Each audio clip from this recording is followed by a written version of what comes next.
não sei se é intencional ou não, é uma parte da sociedade confundir a simplicidade com a ignorância dos povos indígenas.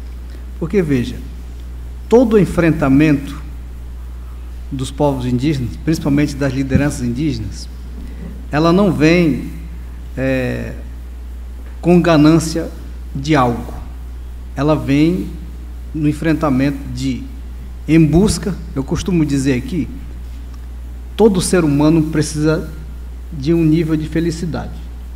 Qualquer um de nós. Qualquer um busca sua felicidade. O que pode ser felicidade para mim não pode ser para outra pessoa. Então, em relação às lideranças indígenas, sempre buscam algum nível de felicidade para o seu povo.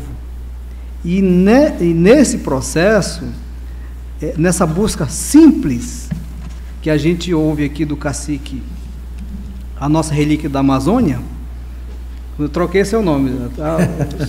A nossa relíquia da Amazônia. Então, por que ele fala que houve essa exclusão de uma parte? Porque se você olhar no retrovisor do tempo, você vai observar que todos aqueles que lutaram de forma justa e honesta em prol do seu povo nunca tiveram oportunidade. Eu sou exemplo vivo disso nesse mundo atual. Nós estivemos numa live, participei de uma live em 2019 com o governo passado, presidente passado, colocamos justamente essa realidade que nós, povos indígenas, precisávamos. Quais eram os pontos? A nossa liberdade, a gente falou da liberdade de uma forma ampla, né? A questão do usufruto das nossas terras, de todas as formas, e após a live, eu acho que o senhor já passou por isso, sofri ameaças, porque eu estaria de comum acordo com o então presidente da República, entregando a Amazônia para a sociedade não indígena. Há uma distorção da pauta que a gente defende, que é para o mal. E a gente sabe, quem entrega a Amazônia brasileira não são os caciques. O que eu tenho na minha mente foi confirmado pelo homem que já luta há bastante tempo. Então, posso dizer que aqui eu não estou errado. Todo o processo de exclusão, todo o processo de colocar líderes que defendem o desenvolvimento e o progresso do seu povo é colocado como vilão. E os verdadeiros vilões se saem como os mocinhos. Então, nada mudou, cacique Álvaro. A mesma linhagem de pensamento que na época dele vinha, até hoje existe.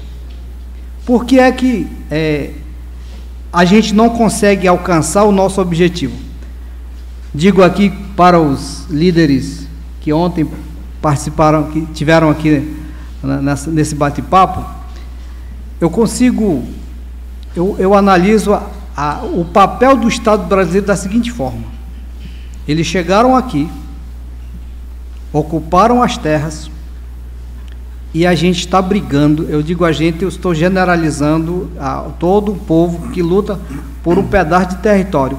É como se eu chegasse na sua casa, lhe expulsasse da sua casa e eu lhe entregasse um pedacinho do quintal e fizesse um barraco de lona para você morar. Então, o Estado brasileiro, ele tem uma dívida com a sociedade indígena, que deveria ser o inverso. Quem deveria dizer, eu quero a minha terra de tantos a tantos, não era o Estado brasileiro que deveria dizer. Quem deveria dizer é o povo indígena, porque aqui já estavam. E aí vem essa questão de uma luta por um pedaço de chão que há algumas décadas, certamente vocês já estão batalhando. E quando vai no campo das políticas públicas, não é diferente. Não é diferente. O povo indígena, hoje, nesse momento, nessa atualidade, nós não temos. Vou citar um exemplo aqui.